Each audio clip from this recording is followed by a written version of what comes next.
Forget smartphones, forget social media, forget everything you think of as structuring your day. In the Middle Ages, one single institution ran the show for an entire continent.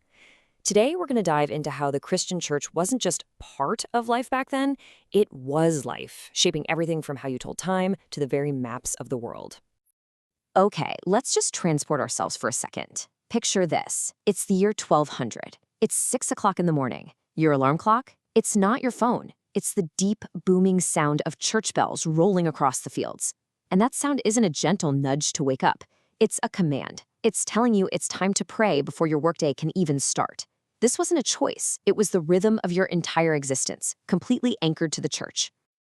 So what does that actually feel like? What did it really mean to live in a world where faith wasn't just something you thought about on a Sunday, but was literally the entire operating system for society? Well, that's exactly what we're here to figure out. To even begin to answer that, the first thing you have to get is that the church wasn't just a building, not even close. For medieval people, it was the absolute core of their community, their reality, their entire world. I mean, think about your own calendar right now. It's probably built around work, weekends, and holidays. Well, in the Middle Ages, the church's calendar was your calendar. Holy days decided when you worked, when you got to feast, and when you had to fast. From the huge celebrations at Christmas to the 40 long days of fasting during Lent, the church literally set the schedule for every single person.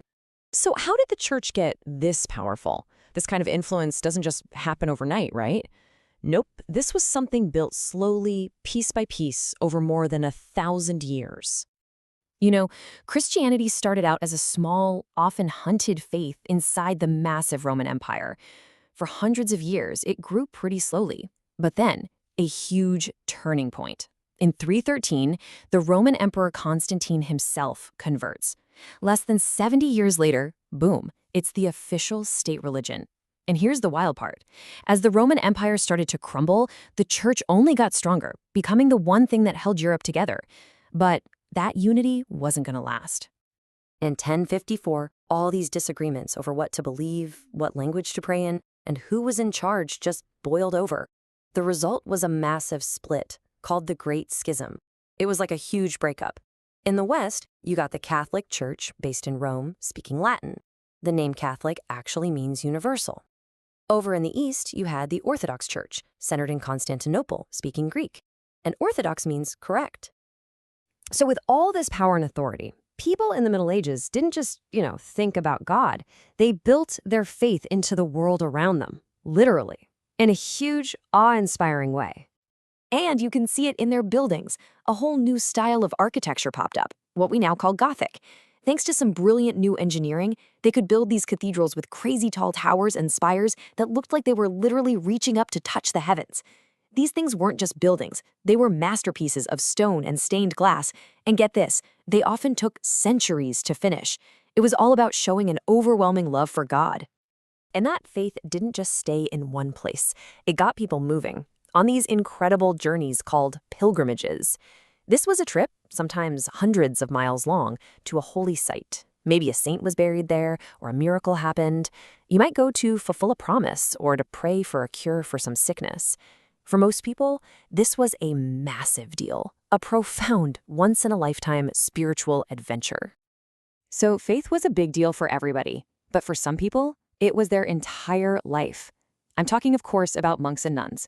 Let's take a look at what their world was really like. All right, so monks were guys who lived together in communities called monasteries, and nuns were women in convents. They basically chose to step away from the normal, and let's be honest, often pretty rough medieval world, to focus completely on prayer and work. And think about what that life gave you. You always had food, a roof over your head, and someone to take care of you if you got sick. Plus, and this is a huge one, you got an education, which was a super rare privilege for almost everyone else. Now, you didn't just decide to become a monk one day. It was a long, serious process. You'd start as a novice, basically a trainee, learning to read and write and work. After years of this, if you were still all in, you take these incredibly solemn vows, promising your life to God. And the final touch? The tonsure. That's the special haircut, the shaved patch on top that told the whole world, yep, I'm a monk. And when I say their life was structured, I mean it. Just look at this daily schedule. A monk's day was completely ruled by prayer, and it began at 2 a.m. Can you even imagine that? 2 in the morning? And it just kept going, with services peppered throughout the entire day and night. This was a life of extreme discipline and devotion well, it's just hard for us to wrap our heads around today. But it wasn't all just praying. Monks and nuns performed a service that we are still benefiting from today. In their writing rooms, they would painstakingly copy ancient books by hand, page by page. But think about it. This was also a huge source of power. By becoming the keepers of all this knowledge, monasteries basically controlled Europe's access to information and education. Without them, so much of the science, history, and poetry of the ancient world would have just vanished. Okay, so we've got spiritual authority and control over knowledge. Now let's talk about how that translated into cold, hard cash and serious political muscle, and how the church made sure everyone stayed in line. So get this, the church became the biggest landowner in all of Europe. Period. Wealthy nobles would donate huge chunks of land and money, hoping it would, buy them a spot in heaven. All that wealth gave the church enormous political power, enough to influence kings and entire kingdoms. And on top of all that, it had a guaranteed income stream from a mandatory tax on everyone. And that tax is all about this number, 1/10.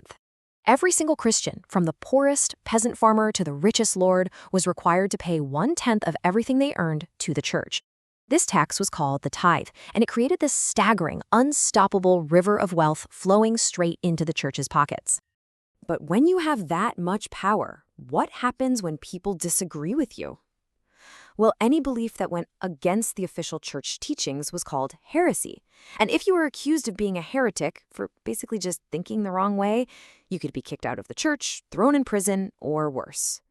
This was the very dark side of having that kind of total authority. So when you step back and look at the whole picture, the church in the Middle Ages is this huge paradox.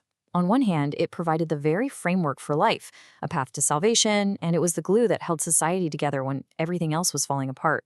It saved knowledge and inspired breathtaking art. But that exact same institution demanded complete obedience and could be ruthless to anyone who questioned it. So that leaves us with a really critical question. What is the ultimate cost of a system that provides such profound order and meaning, but at the price of absolute authority?